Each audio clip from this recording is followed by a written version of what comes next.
bonjour. Aujourd'hui, on va parler d'une situation un petit peu délicate. On va se demander comment on reçoit la critique. Quelle attitude on devrait avoir quand on reçoit des critiques ou de la critique. C'est pas évident. Personne n'aime ça se faire attaquer, se faire menacer. On doit respirer par le nez, c'est pas toujours facile, ça demande une attitude un petit peu zen. Donc, on va se demander comment faire. Mais juste avant, ce que j'aimerais vous dire, c'est qu'on est toujours mieux de recevoir de la critique que de ne pas en recevoir. Parce que si on n'en reçoit pas, de toute façon, il se fait de la critique quelque part, puis c'est du placotage par en arrière. On est mieux de le recevoir directement et d'apprendre à gérer ça. Mais apprendre à gérer ça, c'est pas nécessairement facile. Une des choses qu'on peut faire pour réussir à respirer par le nez, c'est d'essayer de gagner du temps.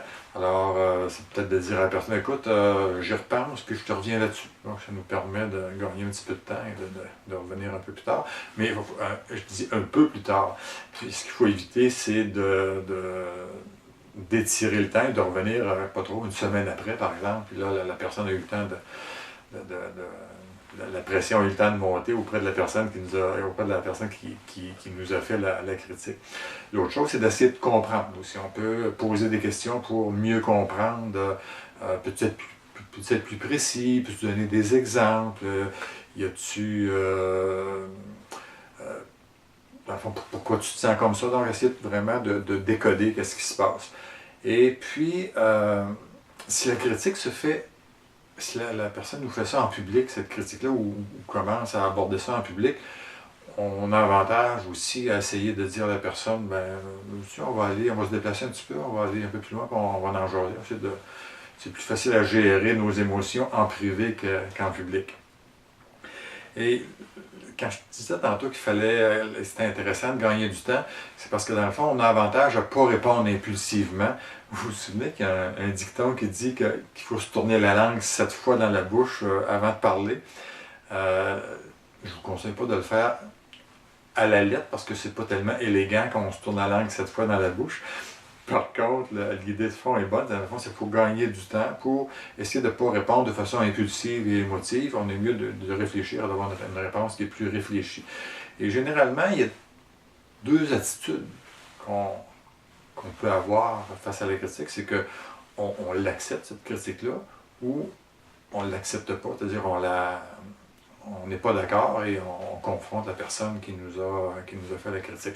Donc, si on l'accepte, l'idée, c'est peut-être d'expliquer brièvement pourquoi on le fait, mais rapidement, si c'est nécessaire, s'excuser. Et ce qui est intéressant aussi, c'est d'impliquer notre interlocuteur dans la solution. Par exemple, lui dire, écoute, si tu vois que je suis pour refaire ça de nouveau, dis-moi-le rapidement pour pas que ça arrive. Ou toi, est-ce que tu as des solutions pour pas que ça se reproduise, des idées à me donner pour pas que ça se reproduise? On a impliqué notre interlocuteur dans la solution, ça fait une attitude qui est constructive. Si on n'est pas d'accord et qu'on conteste, on confronte notre interlocuteur, encore une fois, il faut le faire en présentant les faits le plus simplement possible et en étant sincère et concis aussi. On ne s'étend pas, là, on répond rapidement à partir de quelques faits. Mais une chose que moi je trouve importante, c'est qu'on soit d'accord, qu'on accepte ou qu'on refuse la critique qui nous est faite.